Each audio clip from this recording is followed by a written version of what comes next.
हमें ज्वाइन कर रहे हैं वज़ीर आज़म के कोऑर्डिनेटर बराए तिजारत राना एहसान अफजल साहब। बहुत शुक्रिया सर प्रोग्राम में अपना कीमती वक्त देने के लिए। राना साहब ये बताइएगा कि क्या हुकूमत ने वाकई ये फैसला कर लिया है कि तरक्याती बजट में से 10% कटौती की जाएगी ताकि जंग के माशी असरात से बचा जाए? बिस्मिल्लाह रहमान रहीम। जी आपने दुरुस्त सुना है कि जो पीएसडीपी है उसके अंदर $100 बिलियन का 100 बिलियन रुपीस का जो है वो कट लगा दिया गया है। उसकी कंप्लाइंस जो है वो इमीडिएटली मांगी गई है मुख्तलिफ वजारतों से और हर वजारत को हदायत जारी कर दी गई है कि जो शेयर उनसे जो है वो वापस लिया जा रहा है वो फौरी तौर पे उसको सरेंडर कर दें। तो ये ऑलरेडी इम्प्लीमेंटेशन इसकी जो है वो शुरू हो चुकी है। सही, तो इस पे IMF को ऑन बोर्ड लिया हुकूमत का अपना फैसला है?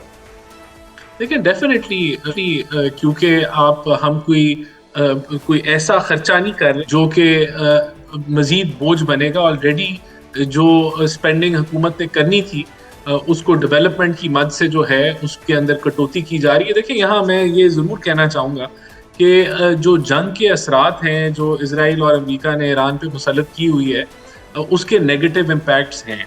और आखिरी दफ़ा जब हमने 1 मार्च को जब हमने जो तेल की कीमतें थी, अगर हम डीजल के प्लाट्स की बात करें तो वो $88 पर बैरल पे थी, जो इस वक्त $215 पर बैरल के ऊपर पहुंच चुकी है, जो कि 150% इजाफा है। इसी तरह पेट्रोल की कीमतों पे 1 मार्च से तकरीबन जो है 80% इजाफा हो चुका है। लेकिन हुकूमत ने सिर्फ 55 रुपए दोनों चीजों की कीमतों को बढ़ाया था।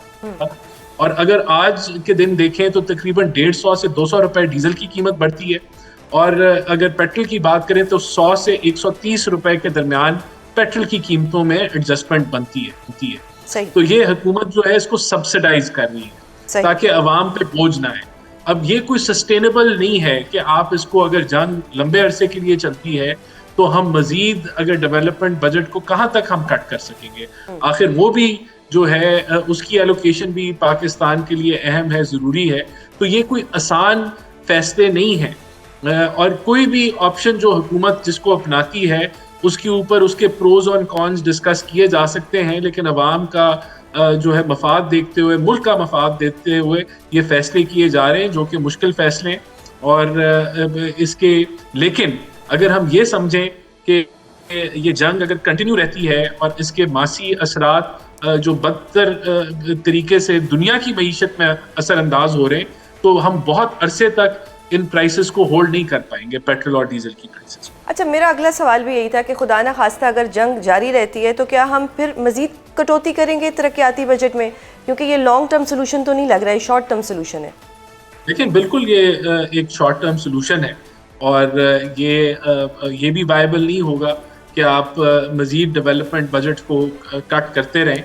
तो इसके ऊपर फिर ये हुकूमत को बिल्कुल ये मुमकिन है, मैं ऐसा नहीं कह रहा कि ये कल होने जा रहा है, लेकिन ये डिस्कशन में भी होता है, कमेटी में भी डिस्कस किया जाता है कि इसको मजीद सहना, पेट्रोलियम को अगर ये 1-2 महीने और मजीद एक्सटेंड होती है तो ये बड़ा मुश्किल होगा हुकूमत के लिए। ऑब्वियसली इसका फाइनल फैसला जो है वो कैबिनेट और प्राइम मिनिस्टर करेंगे, लेकिन ये कोई आसान नहीं है कि आप इसको सस्टेन करें, इस सब्सिडी को जो पेट्रोल और डीजल पे दी जा रही है डेवलपमेंट बजट को कट कर। अच्छा, अब सूबे ऑन बोर्ड हैं? आपने क्या सूबों को भी बता दिया, अपने इत्तेहादियों को भी, कि PSDP में 100 अरब का कट लग गया है?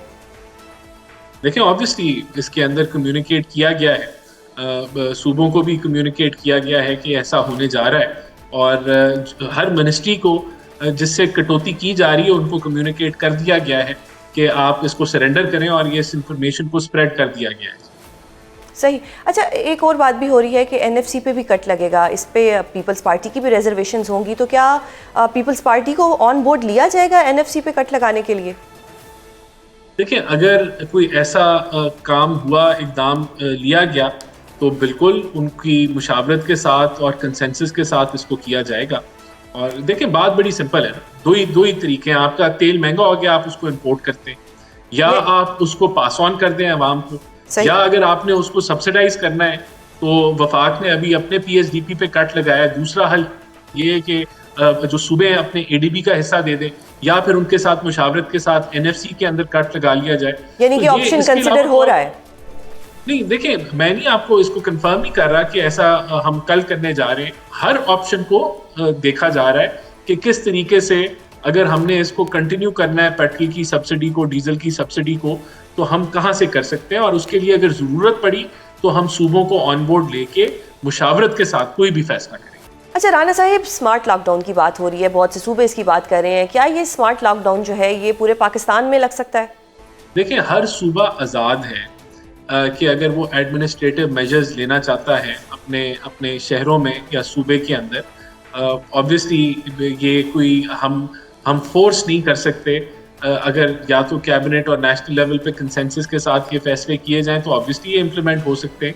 लेकिन अगर ऐसी नौबत आई कि पेट्रोल प्राइसेस को कंट्रोल करने के लिए, या सॉरी, ये जो आपकी जो कंजम्पशन है, इम्पोर्ट है, उसके सर्ज को काबू करने के लिए ये फैसला लेना पड़ा, तो सूबों की मुशावरत के साथ किया जा सकता है। अभी ऐसा कोई फैसला जो है कोई फाइनल नहीं हुआ, या कोई अगर ज़ेरे बहस भी है तो किसी फाइनल कंक्लूजन पे नहीं पहुंचा। अच्छा, ये कोई ऑप्शन अंडर कंसिडरेशन है कि कोई जो पेट्रोल है इसकी एक ख़ास क्वांटिटी शहरियों को दी जाएगी और इसके लिए एक ऐप भी बनाई जाएगी और उस ऐप के अकॉर्डिंगली ही आपने एक लिमिटेड क्वांटिटी तक पेट्रोल को यूज़ करना है? देखिए, मैं आपको बताना चाहता हूँ कि जो कमेटी प्राइम मिनिस्टर ने फॉर्म की है, जो पेट्रोल प्राइसेस को मॉनिटर करती है, जिसमें सारी इकोनॉमिक मिनिस्ट्री शामिल हैं और रिप्रेजेंटेशन है सूबों की भी, वो हर सिनारियो को मुख्तलिफ किस्म के वर्किंग कर रहे हैं। Scenario A, B, C, D, उसके अंदर राशनिंग की भी डिस्कशन है, लेकिन कोई चीज़ अभी फाइनल नहीं हुई। डिस्कशंस, प्रपोजल्स हर किस्म के आते हैं। कमेटी मेंबर्स जो हैं वो मुख्तलिफ सिफारशात पेश करते हैं, वजारतें मुख्तलिफ सिफारशात पेश करते हैं, उसके अंदर हर प्रपोजल को स्टडी किया जाता है, लेकिन इम्प्लीमेंटेशन प्राइम मिनिस्टर की अप्रूवल या कैबिनेट की अप्रूवल से होती है। डिस्कशन में ये सारी चीज़ें हैं, ये सब कुछ जो आपने मेंशन किया उनको डिस्कस किया जाता है, लेकिन कोई फाइनल अप्रूवल इसके ऊपर कोई लिया गया है या डिसीजन ली गई है, ऐसा कुछ नहीं। सही। अच्छा, अब क्योंकि जंग की वजह से इसका डायरेक्ट असर महंगाई पे भी आया है, Pakistan is a very under developing country, क्या हुकूमत ने कोई ऐसा फंड बनाया है जिससे महंगाई से बचा जा सके? ये बहुत बड़ा फंड है ना, कि जो अभी 100 अरब PSDP से कटौती की गई है कि महंगाई को काबू करने के लिए पेट्रोल और डीजल की कीमतें नहीं बढ़ाई। अगर पेट्रोल है तो वो तो लगभग, मैंने आपको बताया कि 130 रुपए उसमें तकरीबन 80% इंक्रीज हो चुका है 1 मार्च से, और डीजल तो दुगने से भी ज्यादा हो इससे एक मेरे जहन में एक सवाल आ रहा है, क्योंकि अब ये तरक्याती बजट में से कटौती होगी तो जो प्रोजेक्ट्स होंगे, जो स्कीम्स होंगी जो तरक्याती बजट में से बननी थी या जो हमारे प्रोजेक्ट्स थे, इससे तो बेरोज़गारी को भी एक तरह से वो होगी, क्योंकि लोगों के पास अब जब प्रोजेक्ट ही नहीं बनेगा तो लोगों के पास रोज़गार कैसे होगा? ये इसकी एक डाउन साइड तो है ना? डेफिनेटली जो प्रोजेक्ट्स जो हैं, जो फंडिंग की ना होने की वजह से या इस फंडिंग की कटौती की वजह से वो उनमें डिले आएगा, और उन प्रोजेक्ट से रिलेटेड जो लोग या रिसोर्सेज उसके साथ रिलेटेड थी वो भी इफेक्ट होंगी। तो इसमें तो कोई शक किसी को नहीं होना चाहिए कि इस जंग से इकोनॉमिक प्रेशर बढ़ रहा है। अब आपके पास 2 सॉल्यूशंस, मैंने आपको जिस तरह पहले बताया, अगर अब हम इसको पास ऑन कर देते हैं तो ऑब्वियसली एक इन्फ्लेशन आएगी और उसके मुताबिक मार्केट एडजस्ट होगा और उसके भी आफ्टर इफेक्ट्स आएंगे।